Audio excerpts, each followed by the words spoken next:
Hey guys, it's Josh with TML here. Just got a short intro video to show you my latest purchase. It's a 1996 Ford F150. It's got 4x4 automatic transmission and comes with the 5-liter V8. As you can see, it's a single cab short box, and we'll just dive into a few of the details here. Just looking into the engine bay here. The engine bay actually looks pretty good overall. There's a few minor issues. We're missing the underhood light here. That's because I took it off. And I took it off because it didn't work. But yeah, so that didn't work. The air intake is just loose, flopping around. The grill here is broken. Someone didn't install the headlight properly, and it melted the housing, so it doesn't actually screw in anymore, and it's just sitting on the battery. This passenger side looks pretty good overall. Driver's side overall looks not too bad.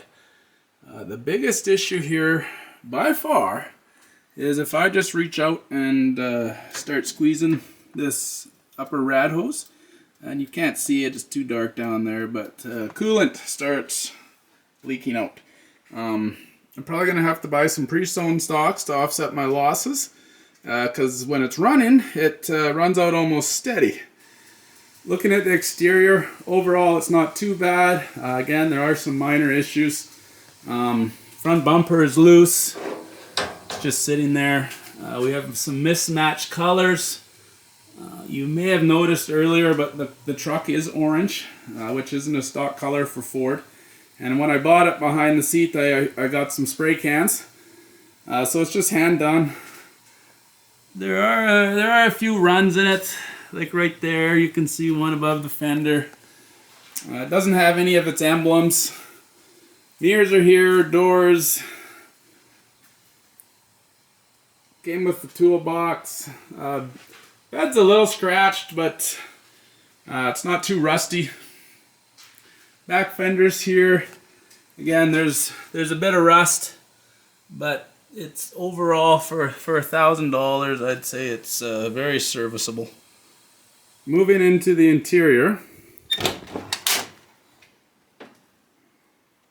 we've got mismatched interior, seat being brown, the rest of the trim in the truck being red, with the exception of this custom purple piece, which I can give you a link on where to snag that if you'd like.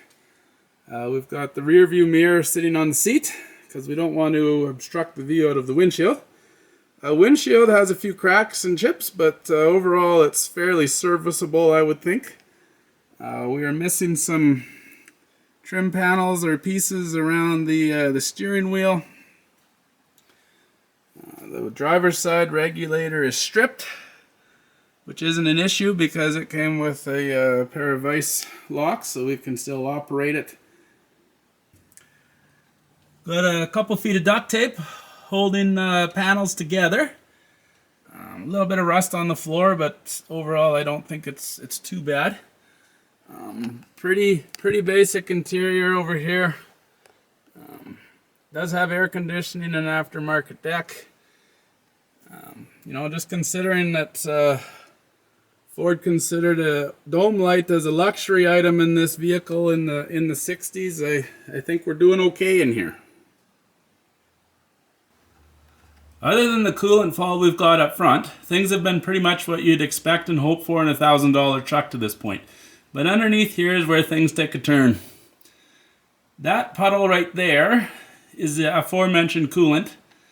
This puddle, man, my aim is terrible, is tranny fluid. So moving to the back, we have some issues back here as well. That bigger puddle on the ground is gas from the gas tank there. As you can see, it has some gunk and grime and it's leaking. That smaller one there on the concrete is from the diff. Stuff leaking all over the passenger tire on the far side is brake fluid. So basically, if you put a fluid into this vehicle, At some point, other than oil, and if we're going to be really generous, windshield washer fluid, it is going to leak out. So that's a quick summary of my project, guys. I guess technically it doesn't leak power steering fluid. So it holds 3 of the 9 fluids you put into it. Small blessings. It doesn't start that well either, but I'm going to address that at a later date.